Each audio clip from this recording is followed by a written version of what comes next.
What is up guys, Brix here back with week 11 of building the Umbaran Airbase in LEGO. Hopefully in this week's segment we're going to be finishing off the rest of the filler brick, as well as making a start on the cliff.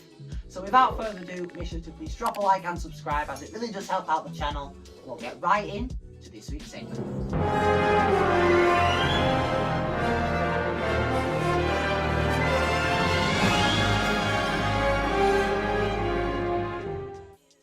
Now, for those of you that were wondering, the mock does still easily split in half, as you can see. But basically this week we're going to be focusing on mainly the airbase, but also on getting all of this filler done. Now, as you can see, I've turned the mock around, so basically that corner's now here.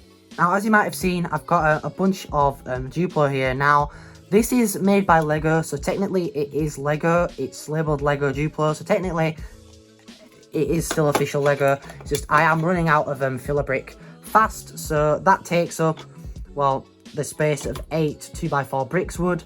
So I do have a good amount of those to go in there, so that'll get another layer done, making it just that little bit smaller. And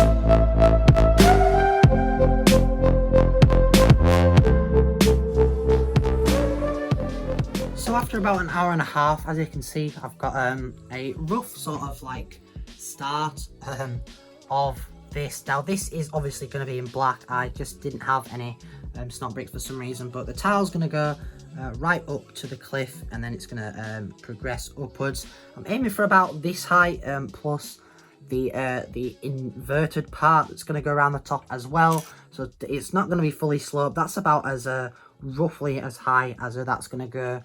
There is going to be another 4 bricks tall, and then it's going to begin to invert slightly. So we are, again, just about halfway in height. So as you can see, we did get a bit of progress done on the mountain. That is going to be a little bit higher. I don't want it to be any bigger than this, really. That is going to have some more sloping up still, maybe about 10-ish studs in height in slope that way, if that makes sense. But that's about roughly the height I want it to be. That was just there as an experiment. But that is, again, roughly the height I want it to be. Now, in there is going to be a little room, which is by far the hardest challenge of the mock so far. So as you can see, I've completely turned UMBARA around, and I did do a lot of tidying up, as you can see. But this is going to be quite a difficult mechanism that I do want to make. So basically, this rough corner is where I want a working elevator to go, but I also want some rooms there. So I'm thinking of putting a room here and then having the elevator on top of that, just in the tower. But I basically just want the rooms taking up about that much of the actual build itself, maybe to about where this wall stops, and then all this is just going to be functions, and just light packs and such can go in there. But I did also say we're going to make a start on the door, which I am going to do. But I do just want to make sure I've got all of the floor plan right before I start to actually build it and connect it on. So as you can see, I've just got those two ends to connect. Now, that is obviously going to be dark bluish grey. Now, this is going to be 2 separate rooms, so there will be another arch here and another arch there. But for now, I'm just going to connect the whole thing up to make it one big room, which I very well may do, but for now it is going to be 2 separate rooms.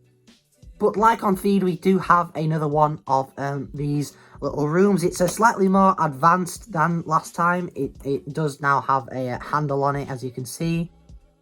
But that is going to be something to stop it from doing that in the future.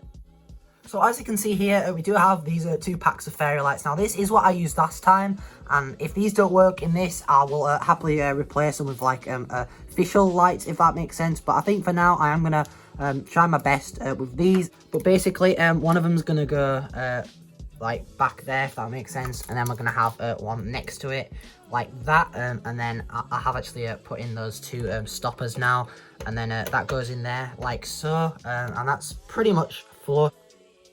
So as you can see, this is where the top and the tower are actually going to disconnect. I thought that would be the best place to go. Now these are a little dusty for some reason, but I'm going to run a layer of tile all along here because as you can see there, it lines up flush with the wall. So I thought I may as well just call it there and just make that the final layer. Now this does bend a little bit, but it is quite stable, so that's good at least. But I'm going to run some tiled supports through here as well, which are going to be then connected into this wall, and you won't see them because there's going to be a layer of plate which is going to have the lights running in as well. So I am really going to try and make this as stable as I can, again because there isn't really a corner support, but I as I said before, thinking about putting one here, but that'll just block the view of the room, if that makes sense. So I don't think I am going to be doing that. But I do like this layout a lot more because that gives that extra wall of support for the back as well. And then we've got a smaller room for details, bigger room, and then the elevator slash tower, and then a little command facility on top. But I think for now, that is looking good, and I'll be back once I make some more progress. So as you can see, I was able to connect these two in. Didn't actually take us long. This one's for some reason a better fit than that one. Now the switch for that one is on top and the switch for that one's on side. That one's a lot harder to do. But if I swap hands, as you can see, I can easily turn that one on and off there. But this one is proving to be very difficult to actually do because it's really, really stiff. So I might end up changing that one to the same one as that. But that's what they both look like turned on. Obviously, these lights will be scattered throughout the downstairs and the upstairs, but they are pretty bright. But this hatch is obviously in case of emergency, because as soon as I get there, basically it's just for me to reach in, change the batteries if need be, and then just slot it back in there basically.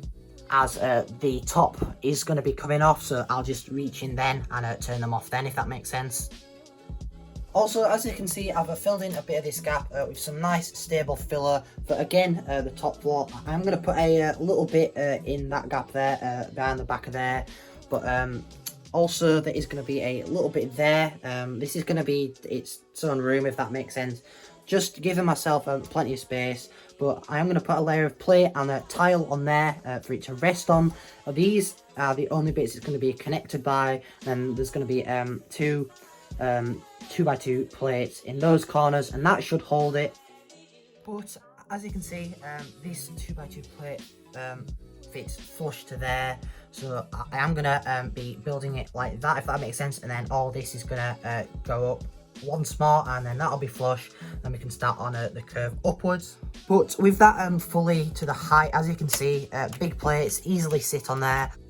But as you can see, with that side done, that's really ugly, but obviously none of that is going to be seen. So as you can see, we have made a bit of progress on the door. This does look really awful at the minute, but we are going to have a little light bluish grey door here with a little like a canopy, and then this is going to continue across there, and then this is going to go the same way. Now we basically, all that's going to have tile on it there and there, and this is also going to be curved somehow over like that, which is going to be very difficult, but that's basically what we're going to be doing, if that makes sense. So as you can see, we do have a rough little doorway there. Now that is about where I'm gonna leave this for now anyway, because I do really like how these bottom areas look. It's just until I've got the pieces, I'm gonna struggle to design everything else, because at the minute that's just really looking awful but good at the same time, if that makes sense, as obviously there are quite a lot of pieces missing. But that is roughly where that is going to sit. There isn't going to be a connection, even though it would fit as it is at the right angle. But that little gap there and there is how it's going to be connected to this base. But for the minute, I have taken off the door, but as you can see, I've just used two of those 2x2 swivel plates. Those 2x2 swivel plates just to hold that in there, and it it is pretty much nice and stable. There is a little bit of movement because that's not fully connected properly, but there is obviously gaps between there and there, which will all be sorted out towards the end. But as you can see from the front, that is looking pretty good and pretty grand. It's all pretty much the same height. There are again a couple of these wedge plates that still for some reason haven't arrived. This gap will be filled up as well as that gap over there, and all of these will obviously have tile on and stuff, so there is a lot more work to be done, but that does pretty much wrap it up for the update, and we'll head right into the outro. So that does pretty much wrap it up for this week's segment. I really do hope you all enjoyed. We did get some really good progress done. I also did finally get my braces off, which is really cool, and I really do like how they look as well. So without further ado, make sure to please drop a like and subscribe, as it really does help out the channel, and most importantly, take care guys.